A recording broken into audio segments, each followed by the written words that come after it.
La Biblia cállate de la repisa con un golpe sordo, como si hubiera estado esperando ese momento exacto. Para caer. Camilo la recogía del suelo sin pensar, con los dedos todavía sucios del polvo de tres. Das ordenando la casa de su madre. Fue entonces cuando lo vio.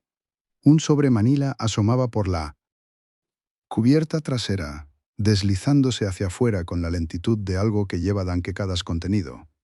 Era grueso, amarillento, con las esquinas dobladas por el tiempo y por el peso de todo lo que guardaba adentro. Camilo lo sostuvo bajo la luz de la ventana y leyatre el membrete impreso antes de decidir nada. Clínica Santa. Cruzaro Departamento de Adopciones an Confidencial. Abajo, en números pequeños pero perfectamente legibles, el AUMO 1987. El mismo aún que su madre siempre dijo que había sido el mejor de su vida, el A1. En que alten asiatre, lo acercacó a la nariz sin saber por cuate, y el papel viejo o la a humedad y a algo más, algo que reconocía de inmediato. Agua de rosas, el mismo perfume que su madre usaba en el cuello y en las muaques hasta el alcohol timoda. Ese olor lo detuvo. En seco, con el sobre en las manos y los pies clavados en el suelo de madera. Abriatro. El sobre apenas, lo suficiente para sacar las 3 hojas dobladas que había dentro, y en la primera, lánea de la primera hoja aparecía entero su nombre completo escrito en letra de máquina. Pero debajo de su nombre había otro, Elena Raos, con la designación impresa al lado que de K, madre biológica, y Camilo tuvo que leer esas 2 palabras 3 veces para que su significado le entrara del todo. Al pie de esa misma hoja alguien había escrito a mano, con la letra inclinada y apretada que Al había visto en cientos de tarjetas de cumpleaños y notas del mercado. Nunca debes saber. Reconocíate esa letra sin necesidad de comparar nada. Era la letra de su madre, la misma que le firmaba las loncheras cuando era niño. Dobladre las hojas, las metiétere de vuelta en el sobre, y lo puso sobre la mesa de centro con cuidado, como si pudiera romperse, o como si pudiera despertar. Luego se sentó en el sillátero enfrente a los, y se quedátere quieto, mirándolo sin volver a tocarlo. 4 años antes, Camilo había empacado 2 maletas y cerrado el departamento de Monterrey sin saber si volverá a abrirlo. Rosa había llamado un martes en la mañana, con la voz más quieta que había escuchado en su vida, y esa quietud le dijo todo lo que ella no supo decir con palabras. El diagnóstico era diabetes avanzada con daamo renal, y los médicos habían usado una palabra que Camilo tarda 3 días en poder repetir en voz alta. Progresiva. Dejado un puesto de jefe de operaciones en una empresa de logística que había tardado 6 años en conseguir, entregado las llaves de su oficina un viernes por la tarde y maneja. De regreso a Guadalajara con Valeria dormida en el asiento del copiloto. Y sofá, de 2 años entonces, sujeta en su silla atrás. Valeria no lo cuestionatre. Eso también fue un sacrificio, aunque Camilo rara vez lo nombrara así. En la casa de Rosa, en la colonia Providencia, Camilo instaló las repisas del cuarto él mismo, con un taladro prestado del vecino y tornillos que tuvo que buscar en 3 ferreteras distintas. Mandad construir la rampa para silla de ruedas, antes de que Rosa la necesitara, porque aprendía pronto que era mejor adelantarse al deterioro que correr detrás de aquel. Aprendía preparar la jeringa de insulina cada mañana a las 7 en punto, antes del desayuno, antes del café. Antes de cualquier otra cosa. Ese ritual se volvía el eje silencioso de su día, el pequeño frasco refrigerado, la aguja nueva, el algodón con alcohol que Rosa apretaba contra su brazo mientras miraba por la ventana hacia el jardín. Camilo nunca lo hizo sentir como una carga. Eso también le costaba a Olgo, aunque no supiera ponerle nombre. En la sala había una foto enmarcada de la primera comunión de sofá. Rosa aparecía sentada, con el tubo de oxígeno todavía en la nariz, pero sonriendo de una forma que Camilo no le había visto en meses. Al estaba parado junto a ella, con la mano en su hombro, y Valeria sostenía a Sofá vestida de blanco. Era la última foto donde los 4 aparecían juntos sin que el cansancio fuera visible en todos los rostros al mismo tiempo. Camilo había renunciado también a sus propias preguntas durante esos años, a las fricciones viejas, a los silencios que actor se había llevado a la tumba 10 años antes, a la sensación ocasional de que había algo en la historia de su familia que nunca terminaba de encajar del todo. Lo guardate porque Rosa necesitaba estabilidad, no excavaciones. Le dio 4 años de paz y eso le parecía todo suficiente. Lo último que Rosa le dijo antes de perder el habla fue una frase breve, con la mano apretándola de Alter. Perdóname. Camilo creyate en ese momento que hablaba del esfuerzo que Alte había hecho. Ahora, con el sobre todavía sobre la mesa del comedor, esa frase pesa de una manera completamente distinta. Camilo Marcatro, el número de Ernesto esa tarde, con la lista de funeraria todavía en la mano y el olor a papel viejo pegado en los dedos. Le contara los trámites, los horarios, el nombre de la capilla. Luego mencionó, casi sin intención, que había estado ordenando los documentos de su madre. Al otro lado del teléfono hubo una pausa, que no era silencio normal. Era el silencio de alguien que está eligiendo sus palabras. Ernesto preguntó despacio si había encontrado algo raro. Y cuando Camilo quiso saber a qué se referá, el Tau dijo que nada, nada. Y habló del clima en Medellín. Camilo colgado con la mirada fija en la pared blanca de la cocina, sin entender exactamente cuál se había pasado, pero sintiendo que algo había pasado. Esa noche esperaba que Valeria se durmiera, escuchó su respiración estabilizarse y volvió a la cocina con el sobre entre las manos. Las 3 hojas sobre la mesa bajo la luz amarilla del techo. La primera era el documento que ya había visto. La segunda era un acuerdo de confidencialidad con las firmas de Rosa y de Hans Héctor al pie. Y la tercera era un acta de adopción con el sello rojo de un juzgado de familia. Todo tenía fecha, todo tenía firma, todo había sido deliberadamente doblado y guardado en ese sobre durante décadas. El nombre Elena Rauns aparecía en las 2 últimas hojas, y Camilo lo repetía en voz baja 2 veces intentando encontrar algo un recuerdo, una cara, una historia escuchada en alguna cena. No había nada. En 37 años de vida, nadie había pronunciado ese nombre delante de alguien una sola vez. Al día siguiente, en la capilla, Camilo busca a Ernesto entre los asistentes y lo encontrá junto a un ramo de flores blancas, hablando con una prima. Durante toda la mañana, el Tau no le sostuvo la mirada más de un segundo. Cuando se abrazaron al llegar, el abrazo fue breve, con las manos apenas apoyadas en la espalda, sin el peso de siempre. Camilo lo registró sin decir nada, como se registra algo que confirma una sospecha que todavía duele nombrar.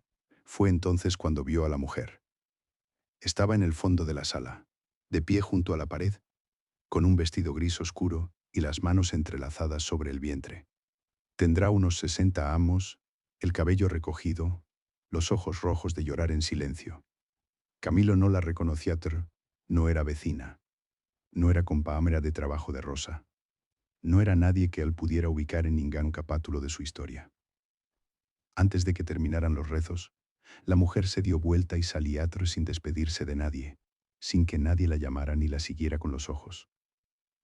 Nadie la presentaba, nadie preguntaba quién era.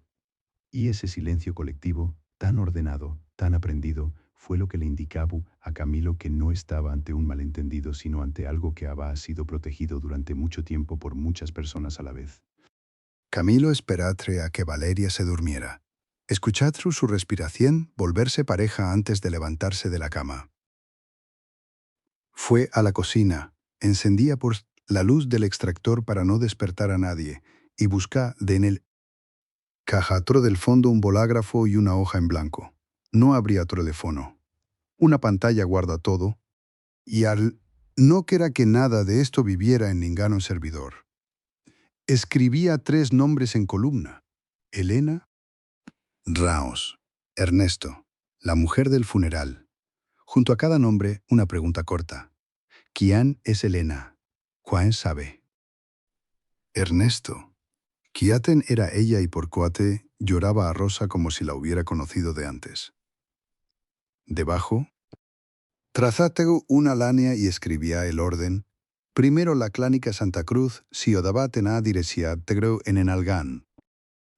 Registro público. Después el juzgado de familia, donde se levantase el acta. Ernesto al final, cuando ya no necesitara suposiciones, sacad el acta del sobre con cuidado, como si el papel pudiera romperse. La leyó 3 veces, despacio, con el bolágrafo apoyado pero sin marcar nada. Elena Raos tena 20 a homos cuando firmacio. ¿No? Habá nombre de abogado, no habá representación legal de ninguna parte. Solo su firma, un sello de la clínica y una fecha. 11 dans. Entre el nacimiento de Camilo y la transferencia de custodia habán pasado. Dondas leía 3. Ese número 3 veces porque no le cabá de otra forma. No sabá si eso era normal en 1983. No sabá si alguna vez habá sido normal. Lo que sabá era que 11 das no dejaban espacio para dudar, para arrepentirse, para cambiar de opiniatre. Doblé el acta con el mismo doblez original, la metíaslo al sobre, y el sobre lo deslizate al fondo de su mochila de trabajo, debajo de una carpeta con contratos de los que nadie le preguntará nada. Esa mochila saldrá con él cada mañana. No volverá a quedarse en la casa de Rosa, no volverá a estar en ningún lugar donde alguien pudiera encontrarla antes que Al. Valeria no sabía nada todavía. Camilo no iba a decirle nada hasta tener algo que no pudiera discutirse. Algo con fecha y firma y dirección verificable. Algo más sálido que el llanto de una desconocida en un cementerio. No era cobardá. Era la única forma de no destruir todo con una suposición y después no tener nada con cuál reconstruirlo. Apagad la luz del extractor y volviadre a la cama en silencio, con la lista doblada en el bolsillo del pantalón y el plan completo en la cabeza, quieto como una cerradura que ya encontró su llave. El edificio de la clínica Santa Cruz ahora vendá cuadernos y cartuchos de tinta. Camilo lo recorría con la mirada desde la acera, sin entrar. El letrero naranja de la papelera tapaba lo que alguna vez fue el nombre de un lugar donde alguien lo había entregado. Camina 2 cuadras hasta el archivo municipal y presentatre su número de acta en la ventanilla, con la misma calma con que hubiera pedido un café. La funcionaria le explica el proceso sin mirarlo a los ojos. 5 dans hábiles, sin excepciones. Camilo. Anotatre la fecha en su libreta y dijo gracias. Desde a que fue directo al registro civil. Puso el acta de nacimiento sobre el mostrador y pidió una verificación de folio, sin explicar por qué. El funcionario escribía algo. Se levantad, consultad a un supervisor en voz baja y tardad 17 minutos en regresar. Cuando lo hizo, dijo las palabras en tono neutro, como si fueran técnicas, acta instrumentada por adopción plena. Lo que significaba era simple y devastador al mismo tiempo. El acta que Camilo había llevado en su cartera. Durante 34 años no era la original. Había una anterior, con otro nombre.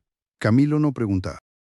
¿Cuál era ese nombre? Porque ya sabía que no se lo dirán, ajá, y porque necesitaba que esa pregunta tuviera respuesta completa.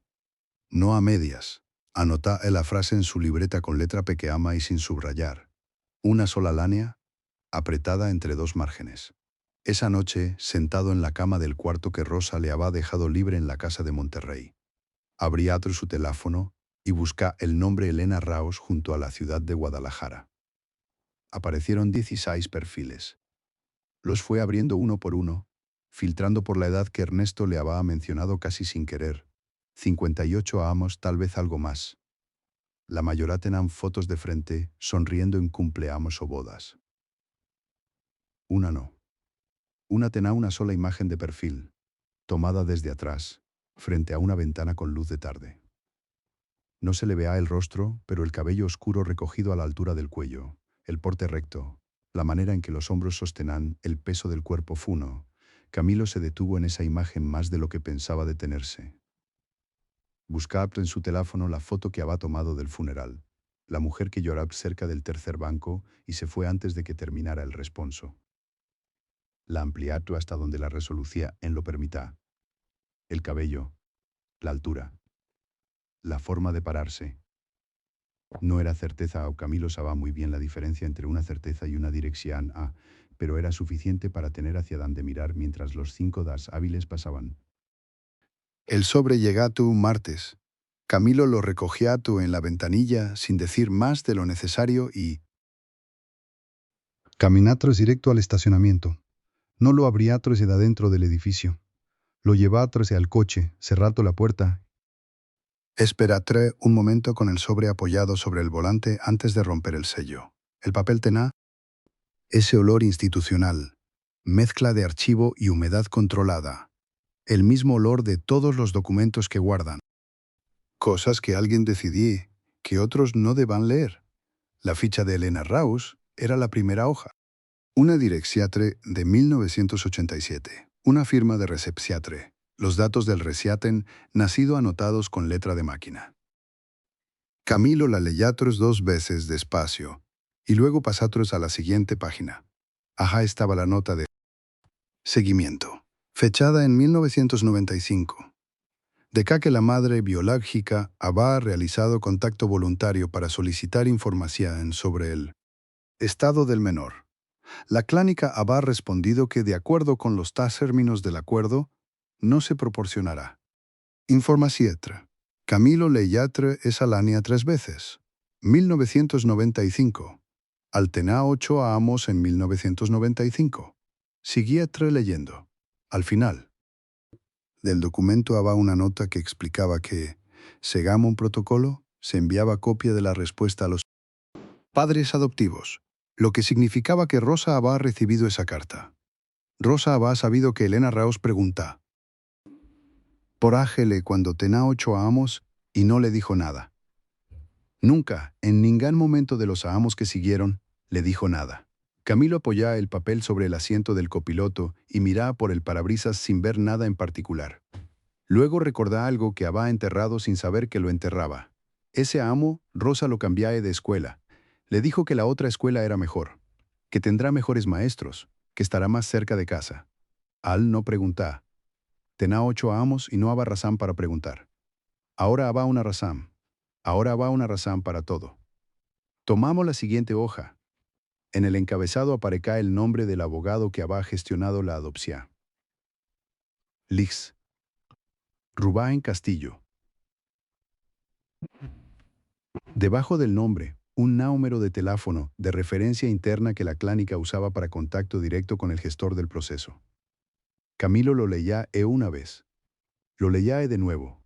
El prefijo era el mismo que el del consultorio de su tío Ernesto, el mismo bloque de números que había marcado 4 días antes con la lista de la funeraria todavía en la mano. No era coincidencia de ciudad. Era el mismo bloque asignado al mismo edificio. Doblamos los documentos con cuidado, los devolvía al sobre y guardamos el sobre en la guantera. No encendía el coche de inmediato. Se quedamos sentado con las manos sobre las rodillas, mirando el tablero, respirando de forma regular y consciente como alguien que acaba de recibir un golpe y está decidiendo todavía si puede seguir de pie. Ernesto no había sido un testigo que guardaba silencio por lealtad familiar.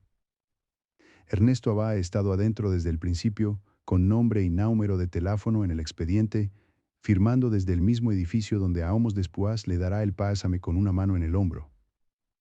Camilo lo sabía ahora con certeza. Pero todavía no iba a llamarlo.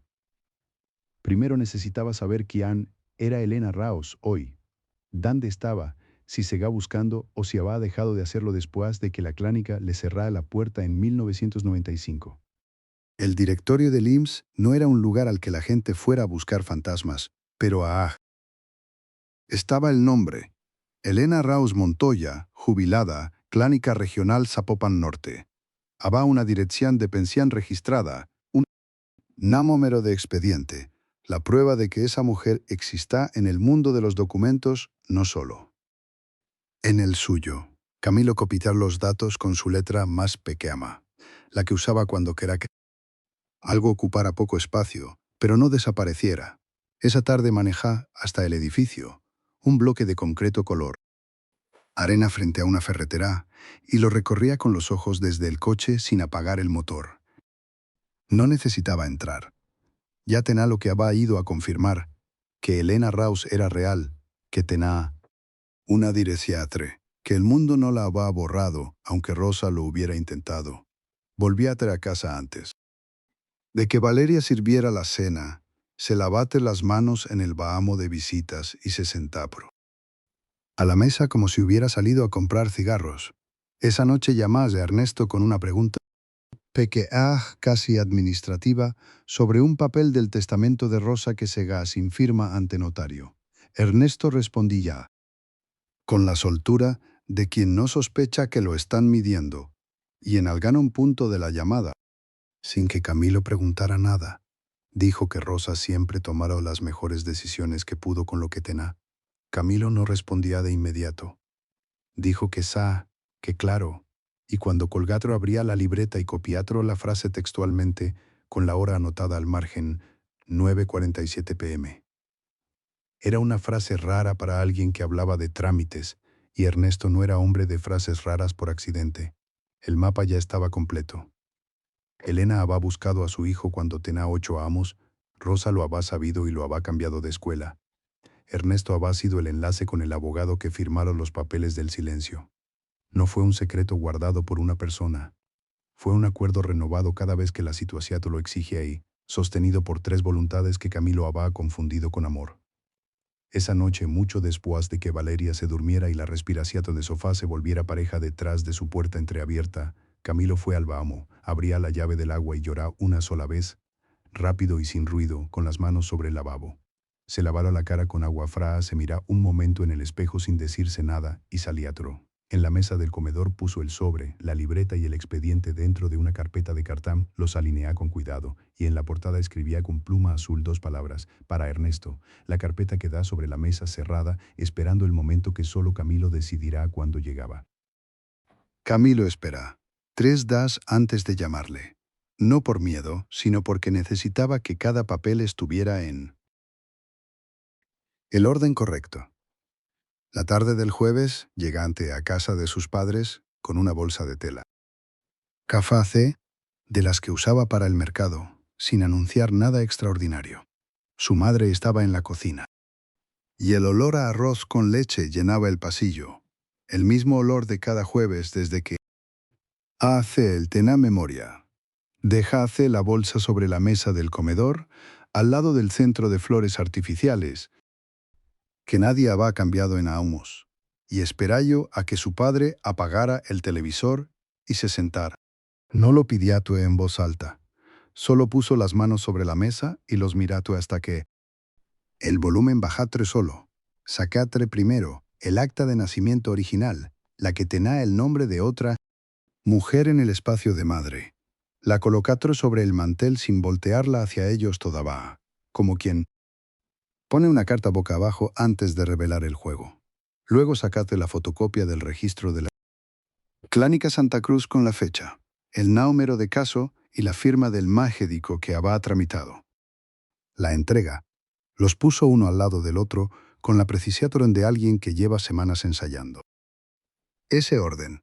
Su madre se limpiatre las manos en el delantal y no dijo nada. Su padre cruzatre los brazos sobre el pecho y la silla crujiatre levemente bajo su peso. Camilo giratre los documentos hacia ellos con la palma abierta, sin golpear, sin levantar la voz, sin quitarles los ojos de encima. No preguntatre si era verdad. Ya sabía que era verdad.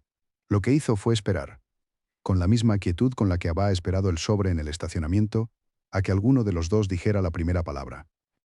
Camilo abría el sobre en el auto, con el motor apagado y el estacionamiento casi vacío a su alrededor. El papel era delgado, de esos que se doblan 2 veces y caben en un bolsillo, pero pesaba diferente en sus manos. Leíate el nombre de sus padres biológicos, una vez, luego otra, como si las letras necesitaran tiempo para volverse reales. Afuera, alguien empujaba un carrito de supermercado sobre el pavimento y el ruido metálico llegaba amortiguado, ajeno a todo lo que estaba pasando dentro de ese auto. Guárdate el Documento con cuidado, casi con reverencia, y manejatre de regreso a casa sin encender la radio. La ciudad, pasate por las ventanas como siempre, indiferente, con sus semáforos y sus perros cruzando esquinas. Cuando llegaste, su madre adoptiva estaba en la cocina, de espaldas, revolviendo algo en una olla que olía a hierbas. Pollo, alcolga, trae las llaves en el gancho de siempre, el mismo de toda la vida. Y no dijo nada. Ella tampoco volteatra. Esa noche cenaron frente al televisor encendido, como en tantos martes anteriores, pero el silencio entre ellos tenía otra textura. Camilo miraba la pantalla sin ver nada. Ella tomaba su café. En pequeños sorbos, con los ojos fijos en algún punto, detrás de las imágenes. Antes de dormir, Arkele volvía a sacar el sobre del bolsillo interior de su chamarra y lo dejó sobre el burá, boca abajo. No necesitaba releerlo. Ya sabacate de cá, y eso era precisamente lo que no lo dejaba cerrar los ojos.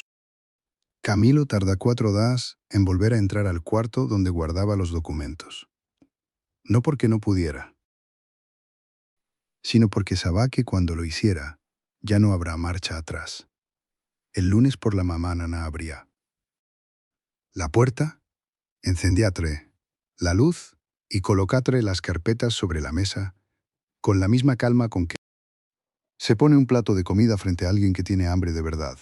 Separate los papeles en 3 grupos: lo que era suyo legalmente, lo que nunca le habían explicado, y lo que necesitaba entender. Antes de cualquier conversación, llama a una abogada especializada en derecho familiar que le habían recomendado 2 amos. Atrás por un asunto distinto, y concertatre una cita para el miércoles sin decirle a nadie. Esa misma tarde sacatre una libreta nueva, de espiral verde, y escribiatro en la primera página una sola pregunta. ¿Cuáce? Era lo que realmente le pertenecía de todo aquello que había creado construir. No era una pregunta filosófica. Era una lista de pendientes.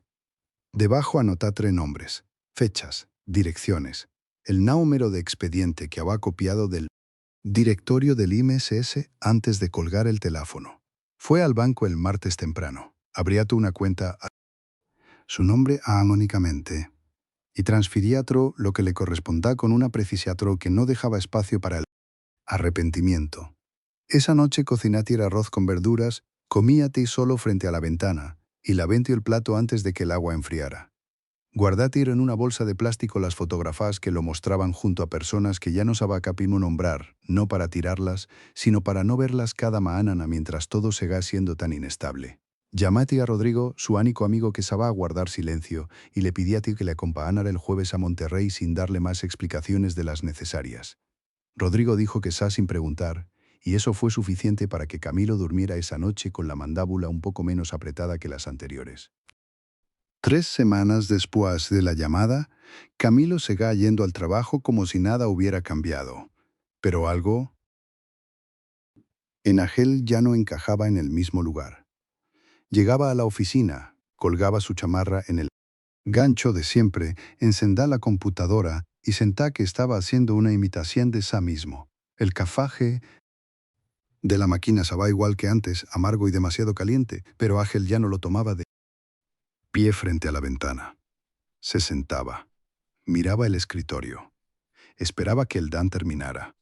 Un martes por la mañana, mientras revisaba un expediente rutinario, encontraba un error que sus compañeros habían pasado por alto durante semanas. Una cifra duplicada que había inflado un presupuesto entero. Lo corrigía sin decárselo a nadie, sin esperar. Reconocimiento casi sin pensarlo. Fue el primer acto que hizo en mucho tiempo que no tenía nada que ver con Elena, ni con don Aurelio, ni con los papeles firmados en 1987. Era solo a él, haciendo lo que sabía hacer. Su jefa lo notase al día siguiente y le enviase un mensaje breve que de cá anónicamente. Buen trabajo. Camilo leyó ese mensaje 3 veces. No porque lo necesitara, sino porque era real. Era suyo, y nadie se lo podía quitar. Esa noche, llegado al departamento, calentato lo que quedaba de arroz del día anterior y comíate despacio frente a la ventana abierta.